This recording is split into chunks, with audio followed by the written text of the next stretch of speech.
বাহিরে প্রচণ্ড গরম, আর এই গরমে আমরা সবাই পছন্দ করি আইসক্রিম। সুপ্রিয় দর্শক, দূরের এবং কাছের যে যেখান থেকে দেখছেন সবাইকে আসসালামু আলাইকুম। আশা করি সবাই ভালো আছেন। আজ আমি আপনাদেরকে গুঁড়ো দুধ দিয়ে খুব সহজভাবে কুলফি মালাই আইসক্রিম তৈরি করে দেখাবো। এই গরমে যদি একটা আইসক্রিম খাওয়া যায় তাহলে কিন্তু মন প্রাণ একেবারে শীতল হয়ে যায়, আর আইসক্রিম পছন্দ করে না এমন লোক কিন্তু খুঁজে পাওয়া মুশকিল। বাসায় যদি আমরা এই আইসক্রিমগুলো তৈরি করি তাহলে কিন্তু পরিবারের সবাই তৃপ্তি সহকারে খেতে পারে। আর এই আইসক্রিমটার টেস্ট এতটা ইয়ামি আর মজাদার যে একদিন তৈরি করলে বারবার তৈরি করতে ইচ্ছা করবে। চলুন তাহলে কথা না বাড়িয়ে আমরা ভিডিওটা শুরু করি। সুপ্রিয় দর্শক, এই মালাই আইসক্রিম তৈরি করার জন্যে আমি এখানে নিয়েছি 1.5 কাপ পরিমাণ গুঁড়ো দুধ। আপনারা চাইলে কম অথবা বেশি করে নিতে পারেন। আর নিয়েছি 2 কাপ গরুর দুধ, আগে থেকে জাল করে ঠান্ডা করে নিয়েছি। আর এখন হ্যান্ড উইক্স দিয়ে গুঁড়ো দুধের সঙ্গে ভালো করে এই লিকুইড মিল্কগুলো মিশিয়ে নিতে হবে, যেন দলা দলা ভাব না থাকে।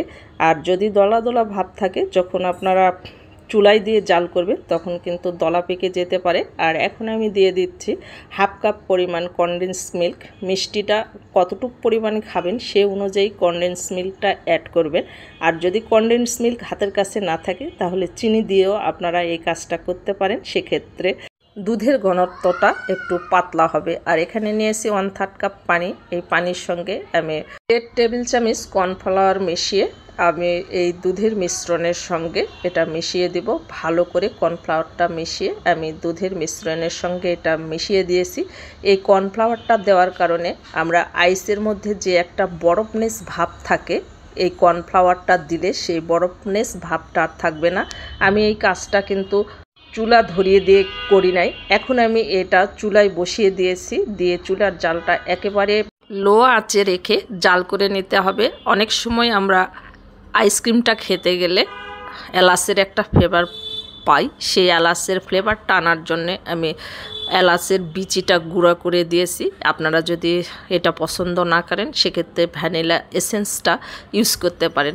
দেখেন, আমি চুলার জালটা একেবারে লোতে রেখে নেড়ে চেড়ে একেবারে ঘন করে নিয়েছি। দেখতেই পাচ্ছেন, অনবরত নাড়তে হবে, তাছাড়া কিন্তু নিচে লেগে যেতে পারে, সাবধানে করবেন, তাহলে কিন্তু এটা পুড়ে যেতে পারে আর ফ্লেভারটাও চেঞ্জ হয়ে যাবে।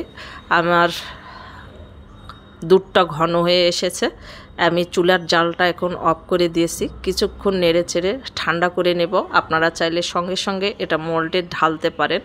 আমি দুধের এই মিশ্রণটাকে নেড়ে চেড়ে একটুখানি ঠান্ডা করে নেব। আর দেখেন দুধের ঘনত্বটা কতটুকু পরিমাণে হয়েছে। এটা কিন্তু খেতে বেশ অসাধারণ লাগে, বাহিরের দোকানের চেয়েও এটা টেস্টি হয়, অসাধারণ লাগে খেতে। আমি এই মোল্ডে এখন ঢেলে নেব। আপনারা চাইলে যে কোনো মোল্ডে আপনারা এটা সেট করতে পারেন। আমি একটা আইসক্রিমের এই যে মোল্ড নিয়েছি, এই আইসক্রিমের মোল্ডে আমি এটা ঢেলে দিচ্ছি।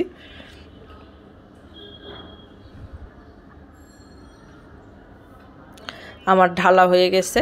এখন একটা ফয়েল পেপার নিয়েছি, এই ফয়েল পেপার দিয়ে মুখটা একটু সিল করে দিব।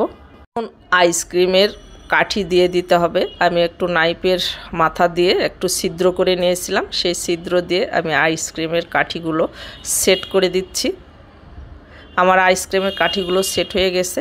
আমি এখন এটা ডিপ ফ্রিজে 10 থেকে 12 ঘন্টার জন্যে রেখে দিয়েছিলাম। আমি 12 ঘন্টার পর এটা ডিপ ফ্রিজ থেকে বের করে নিয়ে আসলাম। দেখেন আমার আইসক্রিমটা সেট হয়ে গেছে। আমি এটা খুলে আপনাদেরকে দেখাচ্ছি যে কতটা সুন্দর হয়েছে। এই যে দেখেন, এখন কিন্তু খুলতেছে না। এটা আমি 2 মিনিট রেখে দিয়েছিলাম পানিতে, তারপর আপনাদেরকে আমি খুলে দেখাচ্ছি। দেখেন, ট্রাস্ট মি, বিশ্বাস করেন এটা যে কতটা টেস্টি আর ইয়ামি ছিল। আমি একটা সার্ভিং ডিশে নিয়ে আপনাদেরকে দেখাচ্ছি। দেখেন কতটা সুন্দর আর কতটা লোভনীয় আর কতটা আকর্ষণীয় হয়েছে। একদিন হলেও আপনারা বাসায় ট্রাই করবেন, ট্রাই করে কমেন্টে আমাকে জানাবেন যে আপনাদের কাছে কেমন লেগেছে। আশা করি ভালো লাগবে। ভিডিওটা যদি ভালো লাগে তাহলে আমার জন্য দোয়া করবেন আর একটা শেয়ার করে দিবেন। আপনাদের একটা শেয়ার আমাকে অনেক দূর এগিয়ে নিয়ে যেতে সাহায্য করবেন। ভালো থাকবেন সবাই, দেখা হবে নেক্সট ভিডিওতে। আল্লাহ হাফেজ।